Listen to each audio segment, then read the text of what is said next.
Chris in Rockingham, North Carolina. He writes to me, I recently added a subwoofer to my stereo to support my ELAC Carina bookshelf speakers, which are mounted on stands. Using your book, The Audiophile's Guide, I have them perfectly balanced. They disappear. The soundstage is amazing. Yes, good. Thank you for using that book, because that really helps, doesn't it? Setup is everything. I say it all the time. If memory serves, your music room uses dual subs located in the front and the rear of your listening room, and you connect them using the speaker level outputs from your amp. My question is, which sub, front or rear, is left and which is right, and does it matter? Okay, so first off, Chris, yes, it does matter, and no, we don't do that. So if you are going to use a subwoofer stereo pair, you want to put them left and right, because depending on the kind of music you're listening to, you're going to want that pressure coming from the right area. For instance, if you're listening to an orchestra where the cellos and the stand-up basses are generally on the right side of the orchestra, when they start grinding away and playing, you want to feel that coming from that right side. You don't want to mix them up, and you don't want to come in from the front, and you don't want to come in from the back. Now, we don't do what you actually think we did. We have, in our main listening room, we have one subwoofer, and it is way in the back of the room. And it just sits there and it fills in a couple of the little holes that we have in the listening room. It has nothing to do with anything else. And the reason we have holes in our listening room is because we have a floor that kind of sucks.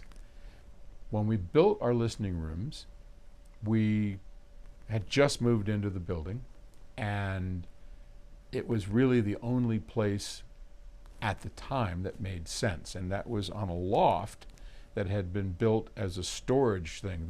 This building that we're in, this 30,000 square foot building, used to be what's called First RF, and they would make all this spooky radar evading technology with, I don't know what the heck they did. They had security, and we still have them, all the security cameras everywhere. I mean, this was like Fort Knox for a while, and they had built this loft above this room where they had stored this giant replica of a Hummer. It was a plywood replica of a Hummer, and they'd drag it out in the parking lot once in a while, and we'd see it. I don't know what they were doing with it, but anyway. And it has, unfortunately, a wooden floor, and it's a raised up wooden floor. It's strong. It had held a lot of weight up there with their stock or inventory, whatever it was. Nobody knows. Was all top secret. But it's bouncy. I mean, when you walk, it's kind of like this.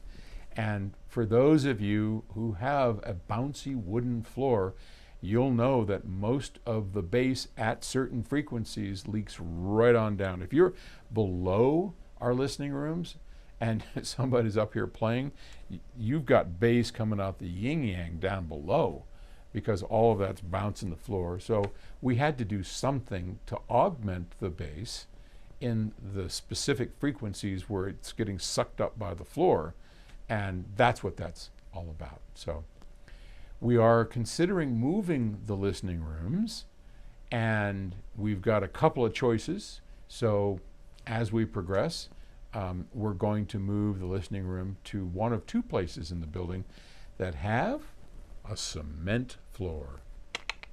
That's what we want, and then we won't need that subwoofer. So, all right, hope that helps. Oh, by the way, I don't know if you can see, but this is an Infinity IRS beta crossover, servo crossover. And the reason, I don't even know why Bob has it here on the bench. He has a pair of IRS betas at home. But PS Audio manufactured these. I boy, this brings back some memories. We built this for Infinity. All the IRS betas and IRS, like our big IRS system, used this crossover designed by Bascom King, and PS Audio manufactured hundreds and hundreds of these. And we did all the metal work, we got the wooden sides, we just did it all. And that was a great source of revenue for the company for years. And I always appreciated that. I'll never forget, I think I've told this story before. Here he goes rambling on with a story. But I had some sort of fever or something, but it was the end of the month, and Infinity was going to close. I think it was maybe the end of the year. I don't remember what it was, but in any case, they needed, I think it was like 100 of these in their plant, which was in Los Angeles, in Canoga Park, and we were in San Luis Obispo, which was about 3 hours away.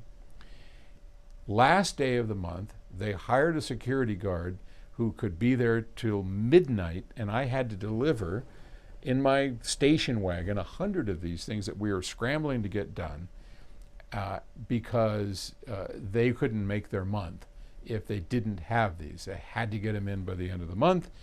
And my son Scott, bless his heart, I don't know, he must have been 7, 8 years old. Every year they could pick anything they wanted to do with Dad. One boy, I have 4 boys, so each boy could pick, you got a chance to do something with Dad, just Dad and boy. And he said, I want to go to Disneyland, which is in Anaheim, California. So, and it was going to be the next day. So, boy, I had a fever. We packed everything up in the car. It was lagging down like that. Drove down there, got there at 11:30 at night.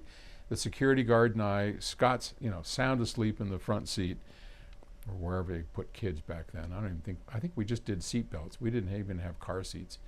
And we unloaded the whole thing, drove to a motel, and of course Scott wants to be number 1 out the gate at Disneyland. They used to put this tape up, and all the kids would gather, at 8 a.m. or whatever time they opened up, and they'd cut the ribbon, and this gather of kids would come out. It was fun, but I still remember that. I felt sick as a dog, but we did it.